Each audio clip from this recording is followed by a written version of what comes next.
Tuhan tidak pernah panggil kita menjadi pembela. Tidak usah bela-bela Tuhan Yesus, tidak usah. Dia terlalu kuat untuk membela dirinya sendiri. Justru yang lemah kita. Biarlah kita izinkan Tuhan bela kita semua. Karena kita saksi-saksinya yang ada di tengah-tengah dunia yang berat ini. Saya berkhotbah dan saya mengatakan, saudara, bahwa ketika kita berdoa minta kesabaran, Tuhan tidak kasih kita kesabaran. Dia izinkan ada masalah untuk kita belajar bersabar. Salah satu unsur dari buah roh sabar. Unsur dari kasih juga sabar. Masa lalu tidak bisa dirubah, tapi sekarang masa depan mau dirancang di dalam nama Tuhan.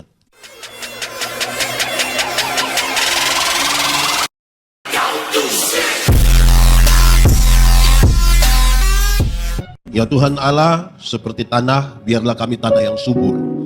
Supaya ketika benih-benih firman-Mu ditaburkan, akan bertumbuh dan berbuah di dalam hidup kami. Kami berdoa Tuhan, kuasai seluruh hati, seluruh hidup dan pikiran kami pada pemberitaan firman saat ini. Kami percaya Roh-Mu berkuasa atas kami sekalian, dan tidak ada benih firman-Mu yang akan pergi dengan sia-sia. Kami percaya kami pulang dengan sukacita oleh karena kebenaran firman Tuhan. Kami rindu pada firman-Mu. Berfirmanlah bagi kami Tuhan di dalam nama Yesus. Firman yang hidup itu kami berdoa. Amin. Mari silakan duduk semuanya. Bapak Ibu Saudara-saudara, Shalom. Dalam sukacita kita di hari ini, semuanya kita renungkan ulang satu bagian ini. Mari kita buka Kitab Kejadian pasal 17 ayat 1 sampai ayat yang ke-8. Kejadian pasal 17 ayat 1 sampai ayat yang ke-8. Sunat sebagai tanda perjanjian Allah dengan Abraham. Ketika Abraham berumur 99 tahun. Maka Tuhan menampakkan diri kepada Abraham dan berfirman kepadanya, "Akulah Allah yang Maha Kuasa, hiduplah di hadapanku dengan tidak bercelah. Aku akan mengadakan perjanjian antara aku dan engkau, dan aku akan membuat engkau sangat banyak." Lalu sujudlah Abraham, dan Allah berfirman kepadanya, "Dari pihakku inilah perjanjianku dengan engkau, engkau akan menjadi bapa sejumlah besar bangsa. Karena itu namamu bukan lagi Abram, melainkan Abraham, karena engkau telah kutetapkan menjadi bapa sejumlah besar bangsa. Aku akan membuat engkau beranak cucu sangat banyak, engkau akan kubuat menjadi bangsa-bangsa, dan daripadamu akan berasal raja-raja. Aku akan mengadakan perjanjian antara aku dan engkau serta keturunanmu turun-temurun, menjadi perjanjian yang kekal, supaya aku menjadi Allahmu dan Allah keturunanmu. Kepadamu dan kepada keturunanmu akan kuberikan negeri ini yang kau diami sebagai orang asing, yakni seluruh tanah Kanaan, akan kuberikan menjadi milikmu untuk selama-lamanya, dan aku akan menjadi Allah mereka." Demikian firman Tuhan. Berbahagia setiap orang yang mendengar firman, memelihara dan melakukan dalam hidup setiap hari. Shalom. Bapak Ibu Saudara, orang-orang yang Tuhan pakai dalam Alkitab itu tidak semuanya itu dalam jabatan nabi. Abraham dan Ayub itu pengusaha. Orang punya hewan, orang punya tanah, banyak Tuhan pakai. Tuhan pakai Ruth. Ruth itu hanya TKW, bekerja di perkebunan milik Boas. Tuhan pakai. Tuhan pakai Esther. Esther itu hanya seorang perempuan peserta lomba ratu kecantikan untuk ganti istri dari Ahasuerus. Tuhan pakai. Tuhan pakai Daud. Itu hanya gembala kambing domba di padang. Yang dia punya bapak juga tidak yakin dia. Waktu mau diganti salah seorang dari anak-anak Isai untuk ganti Saul, Daud punya bapak juga tidak yakin dia. Tapi kalau Tuhan mau pakai, Tuhan pakai. Tuhan pakai Salomo, raja. Raja itu Tuhan pakai. Petrus, Yakobus, Andreas, Yohanes, itu hanya nelayan-nelayan kecil di Galilea. Kalau Tuhan mau pakai, Tuhan pakai. Tuhan pakai Lewi, itu pemungut cukai. Manusia yang paling dibenci karena Roma bikin taksasi pendapatan di satu wilayah, dia lelang jabatan. Siapa mau pilih di situ, mau pungut di situ, Tuhan pakai. Tuhan pakai Simon orang Selot, dia anggota partai politik, dia politisi itu. Dari satu partai yang sangat radikal dalam masyarakat Yahudi, yaitu Selot, anti terhadap Roma. Tuhan pakai. Tuhan pakai Onesimus, dia budak yang bekerja di perkebunan milik Filemon. Tuhan pakai. Saya sangat percaya bahwa Tuhan pakai saya dan saudara juga nanti. Dan sekarang Tuhan pakai kita, amin. Oke. Saudara, kita dipanggil untuk menjadi apa? Dipanggil oleh Tuhan untuk menjadi saksi. Yang Tuhan pakai Abraham, pakai saya, pakai saudara. Itu hanya kita dipanggil menjadi saksi. Saksi adalah orang yang melihat, mengalami, merasakan, terus mengatakan kepada orang lain. Tuhan tidak pernah panggil kita menjadi pembela. Tidak usah bela-bela Tuhan Yesus, tidak usah. Dia terlalu kuat untuk membela dirinya sendiri. Justru yang lemah kita. Biarlah kita izinkan Tuhan bela kita semua. Karena kita saksi-saksinya yang ada di tengah-tengah dunia yang berat ini. Nah, saudara, kisah ini menarik karena Tuhan panggil Abraham untuk jadi bapa segala orang percaya, bapa para bangsa ini, ganti nama. Abraham menjadi Abraham. Macam murah sekali. Abraham jadi Abraham, langsung jadi bapak sejumlah orang percaya. Semurah itu? Tidak. Ini tidak sama seperti kami punya anak di kampung, nama Yakobus. Di kampung orang biasa panggil dia Ako. Datang 2 bulan di Surabaya, dia minta dipanggil Jeko. Tidak sama dengan itu. Itu dua hal yang... Di kampung nama Maria, orang kampung biasa panggil yang ibu-ibu nama Maria itu dipanggil Mia. Mama Mia, Nona Mia. Datang di Surabaya, dia tidak mau dipanggil Mia lagi, mau dipanggil Manohara. Tidak sama itu. Abraham menjadi Abraham itu bukan sekedar pergantian nama. Itu sebuah prasasti, sebuah proklamasi bahwa masa lalu tidak bisa dirubah. Tapi masa depan sekarang mau dirancang di dalam nama Tuhan. Saya ulangi, masa lalu tidak bisa dirubah, tapi masa depan sekarang mau dirancang. Kita semua punya masa lalu. Bahkan ada orang yang cenderung mau tutup-tutupi masa lalu supaya jangan ada orang lain tahu. Tidak bisa dirubah lagi. Siapa mau balik masa lalu? Tidak bisa. Sekarang masa depan ini yang kita mau rancang. Memang secara singkat ingin saya jelaskan begini. Abraham, waktu sebut Abraham orang tahu. Abraham ini orang kaya di Purkasdim, toh. Dia orang kaya betul. Tuhan panggil dia, pergi ke satu tempat yang akan kutunjukkan kepadamu. Oh, tidak ada tanah satu jengkal yang miliknya.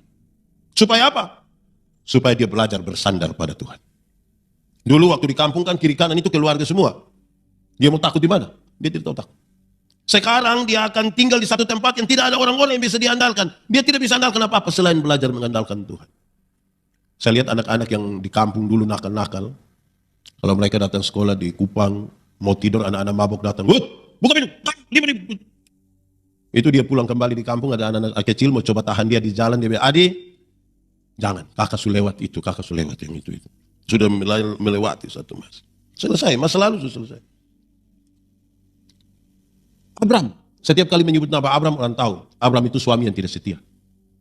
Menunggu kira-kira lebih dari 20 tahun, istri tidak hamil-hamil ini. Dia lebih memilih untuk dengan perempuan lain. Dalam tradisi patriarki itu kan perempuan tidak boleh atur-atur laki-laki. Laki-laki atur perempuan boleh, perempuan jangan urus-urus laki-laki. Tapi setelah menanti sekian lama tidak bisa melahirkan, saya bayangkan kalau kita dramatisir sedikit, pasti Abraham dengan istrinya duduk sama-sama, Sarai, mereka bicara terus. Sarai bilang, Papa mau keturunan tapi mama sudah tua begini. Kalau Bapak mau, Bapak dengan kita punya pembantu.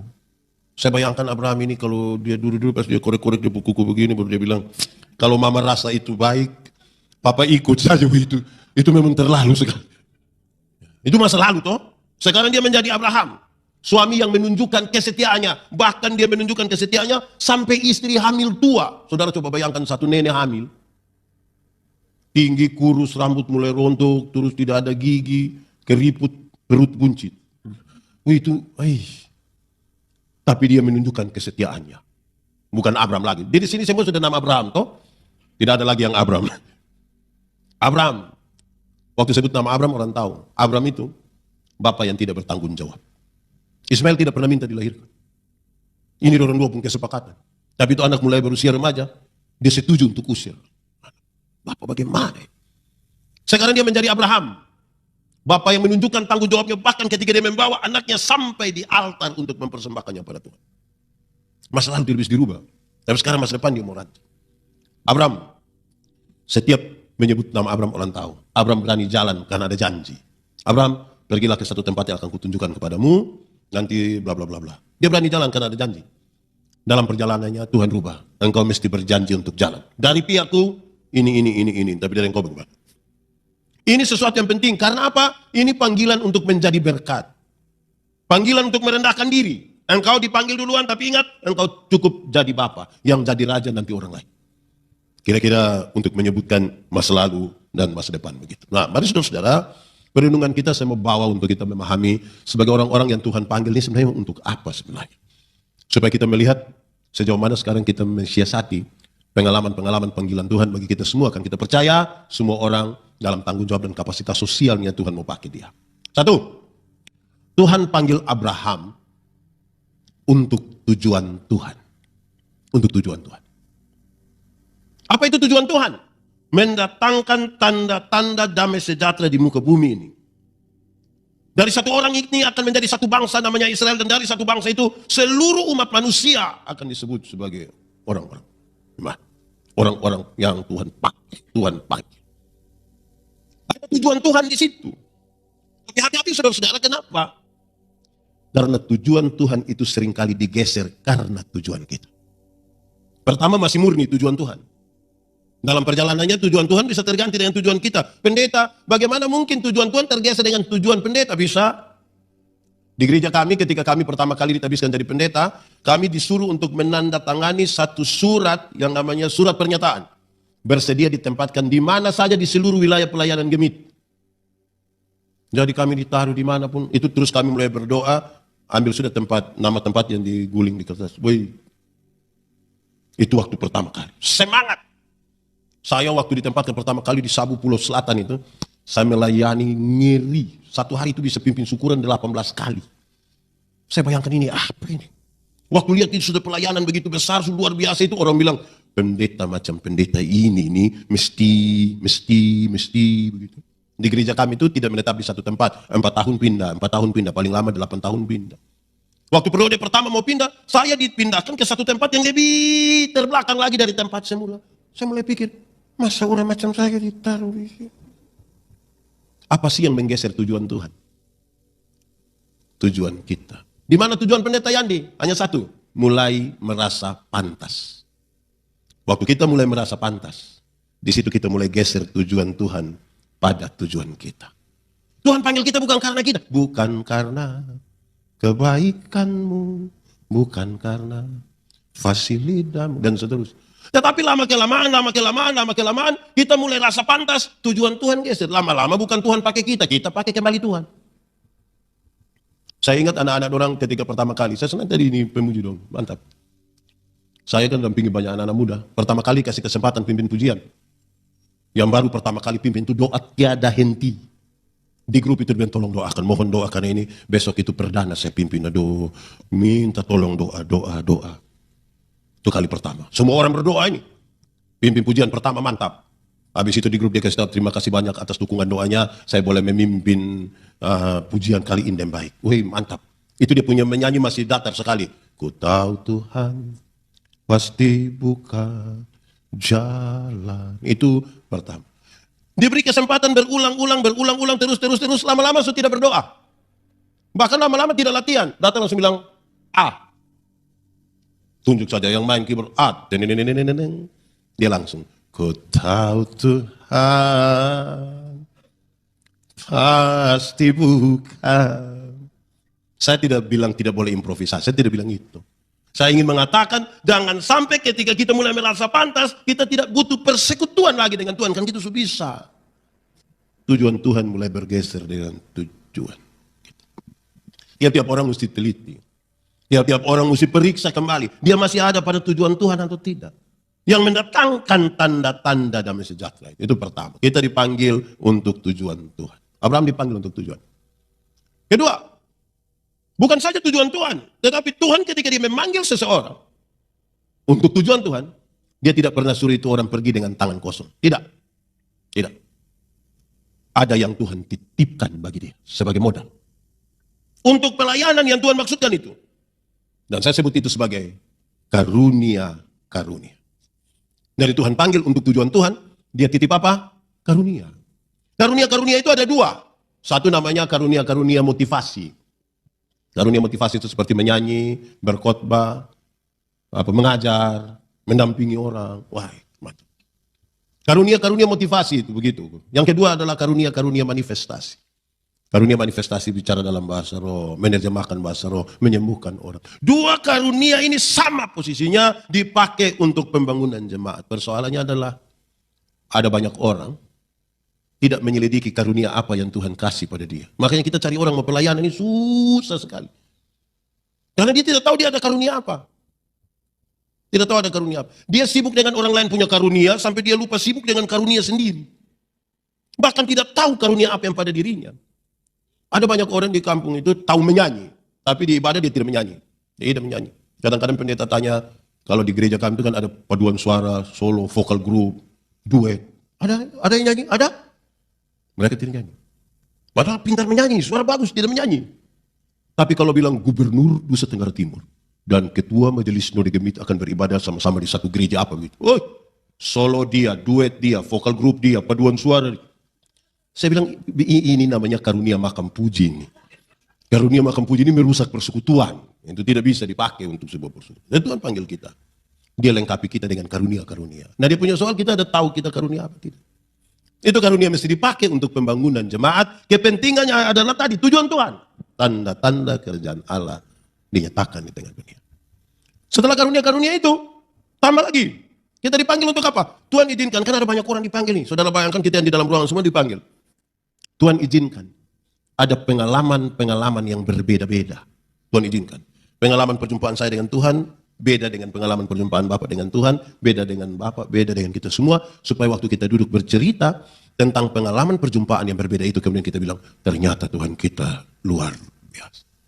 Kita diizinkan memberi telinga untuk belajar dari pengalaman perjumpaan orang lain dengan Tuhan.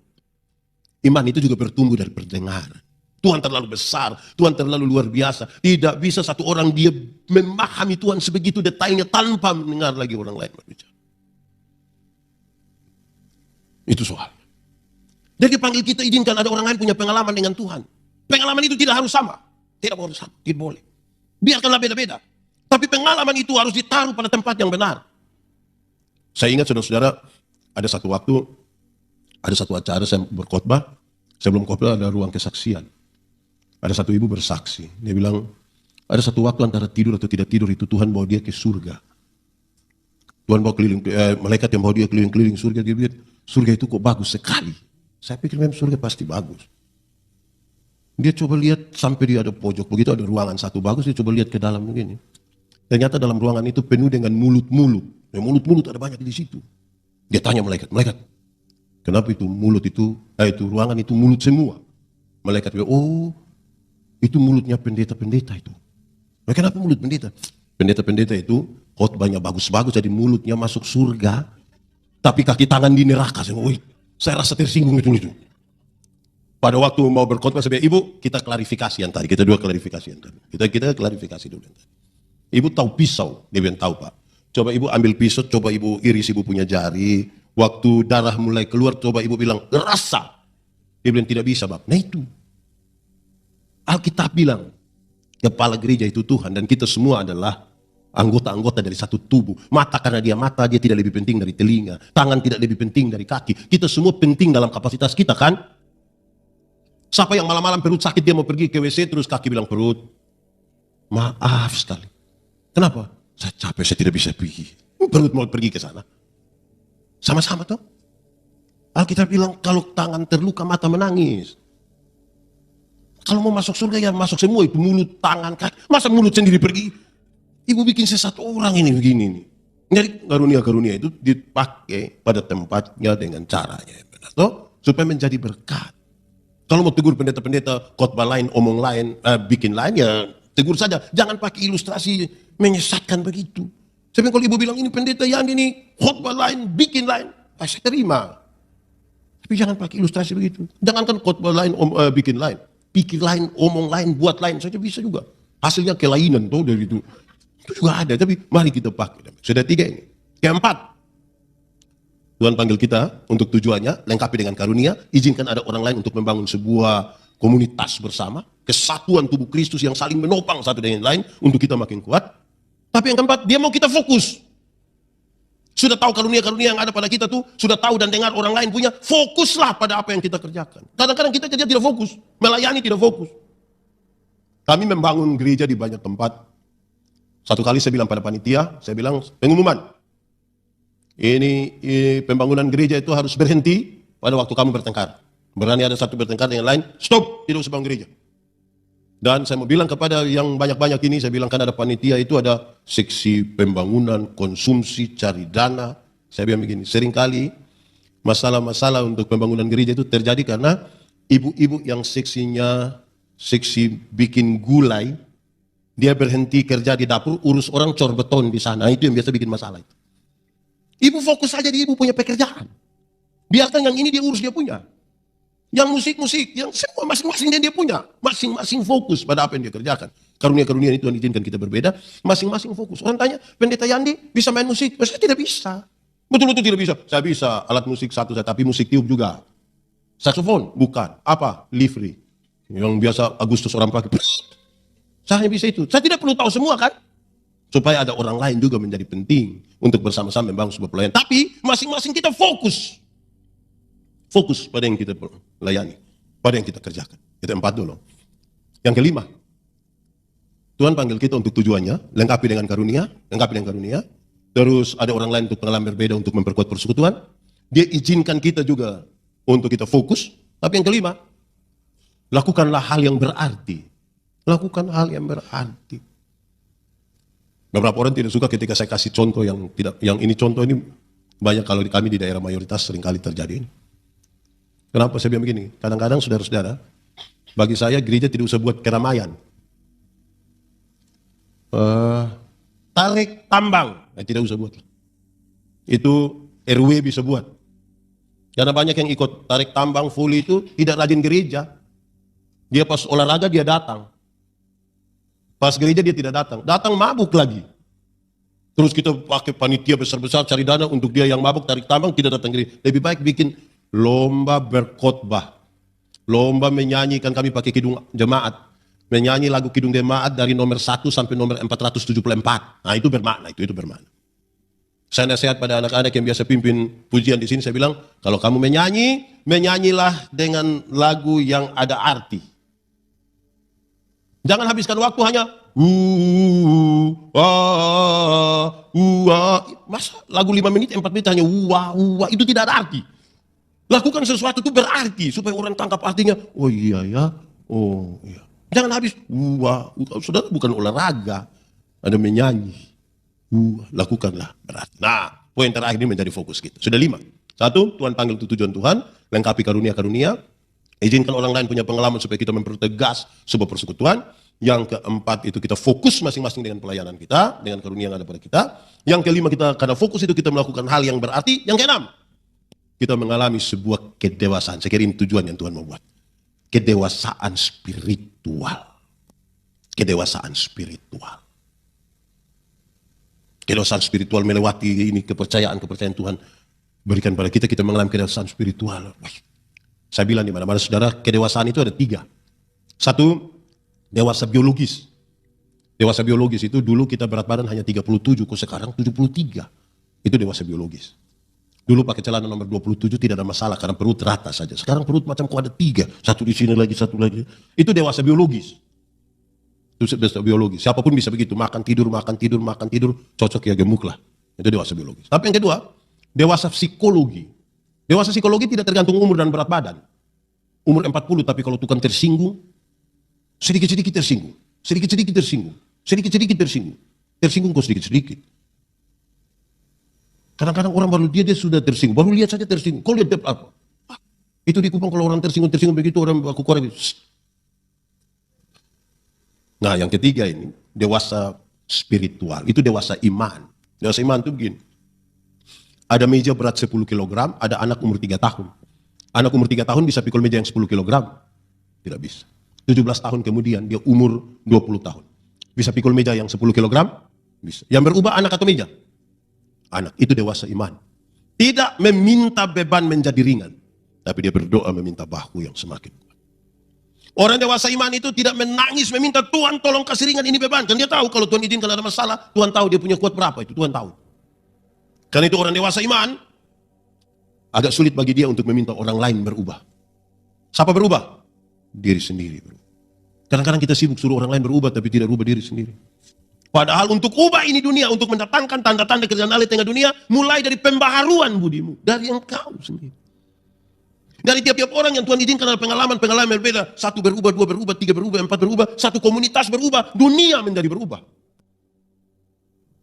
Dari sebuah kedewasaan spiritual. Spiritualitas itu gerakan dari dalam keluar, bukan dari luar ke dalam. Yang dari luar ke dalam itu pencitraan. Orang kalau lihat sampah, kalau spiritualitasnya bagus, dia tahu sampah itu kotor, dia ambil saja. Buang. Tapi yang pencitraan itu, ada sampah, dia mau ambil, terus dia bilang, pas saya ambil, foto. Itu pencitraan. Spiritualitas itu dari dalam keluar. Nah, yang di dalam itu apa? Yang di dalam itu teologi. Yang keluar itu apa? Etika. Perjumpaan teologi dan etika itulah spiritualitas. Saudara, nanti kisah ini berlanjut. Berlanjut sampai Yakub. Mereka itu kemudian mempersoalkan tentang hak kesulungan. Dari Tuhan panggil Abraham untuk jadi bapa segala bangsa, turun sampai Yakub. Hak kesulungan itu sangat berkaitan dengan 3 hal. 1, hak untuk masuk tanah terjanji. Itu hak. Masuk tanah terjanji itu kita diberi hak. Karena kita anak. Konteks mereka waktu itu adalah pimpinan Tuhan menggambarkan masuk ke tanah Kanaan. Dan lebih dari itu hari ini saya mau bilang kepada kita diberikan hak. Kan kita waris kerajaan Allah mesti masuk surga. Orang dewasa spiritual mesti masuk surga. Bukan karena dia. Jangan sampai melayani bertahun-tahun tanya sudah melayani berapa lama? 10 tahun. Anda yakin masuk surga? Belum tahu bapak saya ini. Oh nah ini repot ini. Hak masuk tanah terjanji. Yang kedua. Hak kesulungan itu berkaitan dengan hak untuk beribadah kepada Tuhan. Jadi ibadah itu hak. Kita kan punya relasi dengan Tuhan tadi. Ibadah itu hak. Masa saya ada relasi dengan saya punya istri, terus saya dibatasi untuk tidak boleh bicara dengan saya punya istri? Masih banyak orang melihat ibadah kewajiban. Jadi dia dibebani dengan kewajiban-kewajiban. Dia dibebani dengan pelayan-pelayanan. Kalau kasih tahu dia bilang nanti, ibadah pertama jam 7.30 dan jam 10 itu, musik ya. Wah, masa saya terus, aduh. Karena orang melihat ibadah sebagai kewajiban. Ibadah. Dan dapat hak kesulungan berkaitan dengan hak untuk beribadah kepada Tuhan. Bangsa Israel itu 430 tahun di Mesir, Tuhan keluar. Keluar untuk apa? Pergi dan beribadah kepada Tuhan. Nah kita ini yang banyak meninggalkan ibadah. Padahal ibadah menjadi hak. Tapi yang ketiga, hak kesulungan sangat berkaitan dengan hak untuk menjadi berkat bagi bangsa-bangsa. Hak menjadi berkat. Daripadamu akan lahir raja-raja. Dia sudah sangat berkaitan bahwa barang siapa berani, kalau engkau memberkati, siapa bangsa itu diberkati. Nah ini serius ini. Menjadi berkat ini repot juga. Ini ada 2 orang menghadap Tuhan minta karunia. Ternyata di Tuhan tinggal 2 karunia. 1 karunia memberi, 1 karunia menerima. Orang pertama cepat-cepat ambil karunia menerima. Tersisa karunia, orang kedua dia sudah diambil saja karunia menerima. Memberi. Lewat 20 tahun kemudian mereka ketemu di satu perapatan jalan. Di lampu merah itu yang punya karunia memberi itu kok ada di atas mobil mewah. Satu sepertinya dia sukses sekali. Yang punya karunia menerima itu ada duduk minta-minta di pinggir jalan. Waktu mereka dua baku lihat begini, dia, perasaan waktu itu kan Anda dapat karunia memberi. Kenapa sekarang Anda lebih sukses dari saya? Terus dia bilang, kawan, karena Tuhan Allah tahu saya selalu harus memberi, maka kepada saya Tuhan berikan lebih. Karena engkau harus memberi itu, ya kepadamu diberikan lebih. Tapi kawan ini kan karunia menerima. Jadi dimanapun hanya yang hak menjadi berkat. Saya kira lagu ini familiar sekali. Oh Tuhan, pakailah hidupku selagi aku masih kuat. Bila saatnya nanti ku tak berdaya lagi, hidup ini sudah jadi. Akan ada satu waktu saudara tidak berdaya lagi. Mungkin karena sudah lanjut usia, mungkin karena sakit, mungkin karena celaka, sudah tidak berdaya. Tapi orang bilang, sudah itu orang sudah jadi berkat, man. Jangan dari berdaya sampai tidak berdaya, tidak pernah jadi apa-apa. Hanya jadi beban saja. Lama-lama dia baru muncul, orang bilang, beban sampai. Bayangkan kalau hidup hanya untuk jadi beban, ini kita repot juga kita hidup ini. Bapak Ibu saudara lihat. Jadi Tuhan panggil satu orang bukan karena Tuhan tidak bisa mengerjakan apa-apa. Saksi itu, mari. Pendeta Yandi ini kalau bukan pendeta, dia ojek di kampung. 100 km dari kota Kubang. Tapi Tuhan bilang, Yandi, mari dari pendeta dulu. Begitu ya. Jadi kita bukan sapa-sapa. Tapi Tuhan bilang, mari kau pelayanan. Nah itu mesti ditunjukkan. Hidup ini saudara-saudara, bukanlah sesuatu yang dijalani mesti dengan berat-berat saja. Ada kok enak-enak ini hidup. Mesti disyukuri. Fokus kita juga jangan pada yang susah-susah saja. Karena ada banyak hal yang baik. Ada satu keluarga suami istri datang bilang saya, Pak Pendeta, kami mau cerai. Cerai itu tidak boleh, engkau tidak tahu. Tahu Bapak, tapi tiap hari kamu pukul. Bapak mau kamu bunuh. Jangan. Bapak, sudah tidak bisa, tidak cocok. Oke, baik. Seberapa tahun nikah? 10 tahun pendeta. Anak berapa? Anak 4 orang pendeta. Itu yang saya heran dengan kamu ini. Yang tiap hari kamu baku pukul saja anak bisa 4. Kalau kamu dua baku sayang, mungkin satu TPS itu kamu punya anak semua itu. Jadi jangan fokus hanya di baku pukul. Kan ada pasayang juga toh. Masa ada rumah tangga tanpa bertengkar sedikit? Rumah tangga itu pasti bertengkar. Pasti. Atau ada rumah tangga tidak bertengkar? Itu kemungkinan orang tinggal berjauh tuh. Kalau tinggal baku dekat itu selalu ada kemungkinan bergesek. Bayangkan ya, kita menikah 25 tahun. Saya hidup besar dalam keluarga dengan pola yang seperti ini 25 tahun. Ibu di keluarganya dengan pola sekian 25 tahun. Pacaran 2 tahun. Lalu tas mau paksa dia menjadi sang, tidak mungkin. Pasti ada. Pasti ada. Jadi jangan fokus pada yang tidak baik. Ada seorang ibu, dia bilang kepada teman-teman, aduh, ini adakah ramuan untuk bikin keluarga rumah tangga itu jadi adem kok, tenang. Kami tiap hari bertengkar. Teman-teman bilang dekat hutan itu ada satu guru bijaksana. Pergi ke dia, mungkin dia ada ramuan. Dia pergi, Bapak Guru, yuk. Ada ramuan untuk keluarga bisa baik kok. Oh, ibu ada.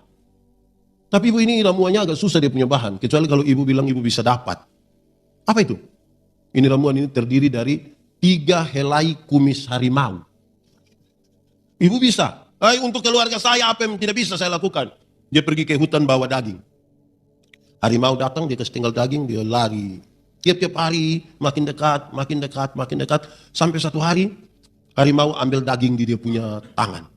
Setelah harimau ambil, dia bilang, harimau, saya permisi ambil kumis 3. Harimau bilang, boleh. Maka ini ibu ambil kumis harimau 3. Dia senang sekali, lari pulang. Cerita ke guru bijaksana, guru, saya dapat 3 helai kumis harimau. Ah, masa? Iya, coba ibu cerita. Dia cerita bagaimana susah payahnya dia dapat ini kumis harimau. Ya, ini guru bijaksana, coba kasih. Dia ambil ini kumis, dia kucak-kucak begini, dia buang di dalam api, terbakar. Ini ibu marah. Pak Guru, kenapa begitu? Susah sekali saya dapat itu kumis harimau, kenapa dengan gampang Bapak bakar? Lantas ini guru bilang, ibu, saya heran dengan ibu ini. Harimau yang begitu jahat itu ibu bisa pelan-pelan ambil dia punya kumis 3. Sementara untuk cari tahu suami punya baik, ibu tanya di saya. Lebih baik ibu kawin dengan harimau. Memangnya saya lebih tahu ibu suami dari ibu. Saya pikir betul kita. Mestinya kita lebih tahu kita punya suami. Kita lebih tahu kita punya istri. Bukan harimau. Ada yang mau cari kumis harimau. Nah, Tuhan izinkan ada semua di sini. Saya berkhotbah dan saya mengatakan, saudara, bahwa ketika kita berdoa minta kesabaran, Tuhan tidak kasih kita kesabaran. Dia izinkan ada masalah. Untuk kita belajar bersabar. Salah satu unsur dari buah roh, sabar. Unsur dari kasih juga, sabar. Sabar itu ada 2 dalam Alkitab. 1, sabar terhadap situasi. Ada situasi yang memaksa kita untuk harus segera, tapi sabar. Kita ini kan kepingin mau cepat-cepat tanpa proses. Sabar. Tapi yang kedua, sabar terhadap orang lain. Ada orang yang hidupnya sangat menjengkelkan. Rasa-rasa kita mau tembak dia itu. Jadi sabar, itu kan kau punya suami, sabar. Saudara-saudara, orang-orang yang menjengkelkan itu kadang-kadang tidak harus menyerang. Hanya dia lakukan 2 hal saja kita bisa jengkel sekali. Tidak harus menyerang. 2, 1. Cukup dia diam saja. Suami istri ini kalau bertengkar, kalau satu mulai diam, itu terlalu menjengkelkan. Pak, makan. Itu. Dan itu bisa diam 3 hari. Saudara bisa rasa gelora di dalam dada ini. Kalau dia hanya. Kedua, tatapan mata. Kan kita kalau marah nih, omong kan kita berharap orang lihat kita toh. Bayangkan kalau kita sementara marah terus hanya. Itu kan mau kasih pindah begini kan. Hanya dengan 2 hal itu saja kita punya kesabaran diuji. Diuji. Kami di gereja sekarang sudah ulang lagi. Dulu ya terbatas sedikit COVID. Sekarang ulang lagi. Habis itu pegang tangan. Habis gimana? Pendeta di pintu waktu datang. Saya kasih tahu jemaat-jemaat, saya tidak suka kalau pegang tangan dengan 2 cara ini. 1, kalau datang dia hanya sorong sepotong saja ujung ini. Itu tidak usah pegang tangan saya, tidak usah. Hai, najis kah? Datang, mau begini saja, sorong begini. Tidak tulus sekali itu. Tidak usah saja. Yang kedua, kalau dia pegang tangan dengan kita, tapi matanya di orang lain. Dia ada iya nanti suara saya pergi. Jadi kalau begini lihat, dia kan, oke. Dan dia. Jadi begitu. Nah saudara, hal-hal ini kemudian memaksa kita pada satu hal. Hidup itu pilihan. Hidup itu pilihan. Harus memilih, harus ambil keputusan. Saudara jangan percaya itu kalimat yang bilang, pendeta hidup itu mengalir saja. Jangan percaya. Mengalir itu pakai prinsip air. Bergerak dari tempat yang lebih tinggi ke tempat yang lebih. Nah kalau misalnya dia mengalir menuju lubang WC, saudara mengalir. Tidak bisa begitu. Hidup itu kita memilih, kita tentukan.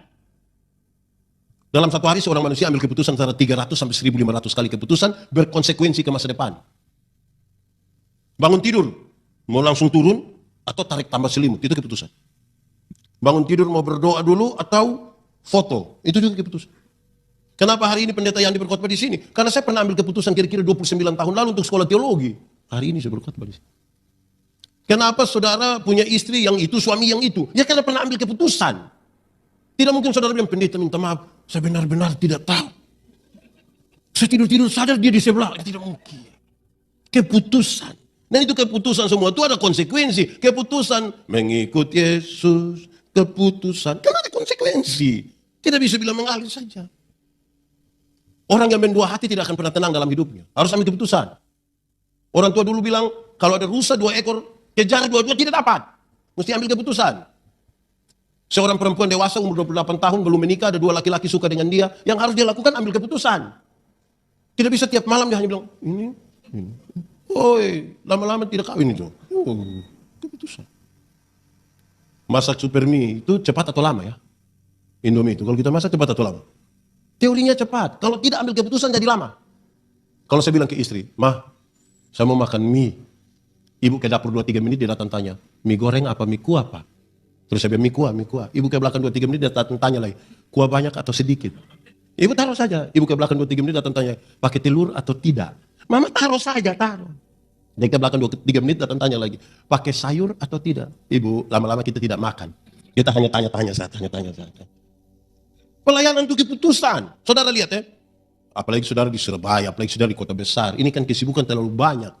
Macet saja bikin kita repot. Apalagi kerja. Baru mau dapat waktu sedikit di weekend untuk sama keluarga, tiba-tiba ada pelayanan. Kalau saudara tidak ambil keputusan itu repot. Mau datang hari Minggu kok atau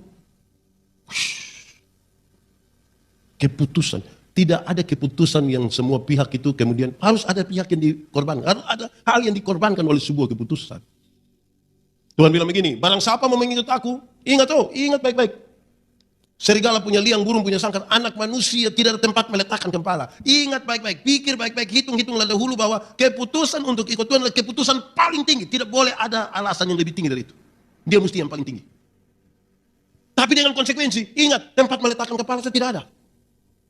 Kalau mau baru, ya, ambil keputusan. Kira-kira begitu, supaya, oh betul, ada tujuan Tuhan di situ. Nah itu juga kadang-kadang saudara, membuat kita kemudian punya kedewasaan yang kita tidak rasa. Oh ternyata dia sudah berubah. Semoga bagian-bagian ini memberkati kita, supaya dalam sehari ke sehari, kehidupan rohani dan nyata kita bersama dengan Tuhan itu memberi dampak pada dunia ini. Mari kita tunduk kepala di hadapan Tuhan. Firman Tuhan berkata, kalau kamu dengar suaranya, jangan keraskan hatimu. Minta Roh Kudus lembutkan setiap hati yang keras. Minta Tuhan jamah, minta Tuhan sentuh hati kita. Kita juga ingin menjadi saksi-saksi Kristus. Katakan sesuatu yang jujur kepada Tuhan. Ingat, manusia bisa kita tipu, tapi Tuhan melihat sampai dalam hati dan dikenal siapa kita di hadapan Tuhan. Nikmati saja 1-2 menit bersama dengan Tuhan, dan kalau ada yang mau berkomitmen hari ini, berkomitmenlah dengan Tuhan. Ini soal pribadi. Masa lalu tidak bisa dirubah, tapi sekarang masa depan mau dirancang di dalam nama Tuhan. Mari kita ambil sikap doa masing-masing, kita katakan. Yes. Tuhan Yesus tahu dan dia menunggu saya dan saudara hari ini. Dia mau panggil kita, dia mau menyatakan kasihnya melalui kita, dia mau dunia tahu. Sungguh Tuhan luar biasa. Dan kalau saudara dikenal dunia sebagai milik Kristus, biarlah Kristus itu hadir dalam hidupmu. Supaya dari kata-katamu, tindakanmu, semua yang ada padamu orang mengenal Kristus yang ada dalam hidupmu. Bapa di surga, terima kasih. Firman-Mu begitu baik bagi kami. Kami terlalu terbatas, tapi kami mohon kepadamu Tuhan, biarkanlah firman itu bertumbuh dan berbuah dalam hidup kami. Kami rindu menjadi saksi-Mu untuk kemuliaan Tuhan. Engkau sudah perlengkapi kami, tapi kadang-kadang kami berdiam diri. Kami rindu dari sehari ke sehari kami makin mengenal Engkau, makin dekat dengan Engkau. Sangat baik dan teramat baik bagi kami.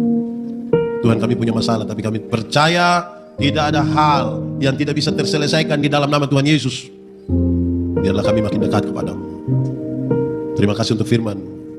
Biar firman menjadi pelita bagi kaki kami, terang bagi jalan kami, yang menuntun kami pada jalan-jalan damai sejahtera. Terpuji nama Tuhan. Terpujilah namamu. Di dalam nama Yesus kami berdoa. Amin. Puji nama Tuhan, terima kasih kepada Bapak Pendeta Yandi Mano BSTH atas pesan yang penuh makna, berkat, dan inspirasi ini. Marilah kita renungkan dan menghidupi firman Tuhan yang kita dengar kali ini. Kiranya Tuhan memberkati kita semua, memberikan damai sejahtera dan hikmat dalam menjalani kehidupan kita sehari-hari. Tetaplah setia dan berpegang pada Tuhan, karena Dialah sumber kekuatan dan pengharapan kita. Amin.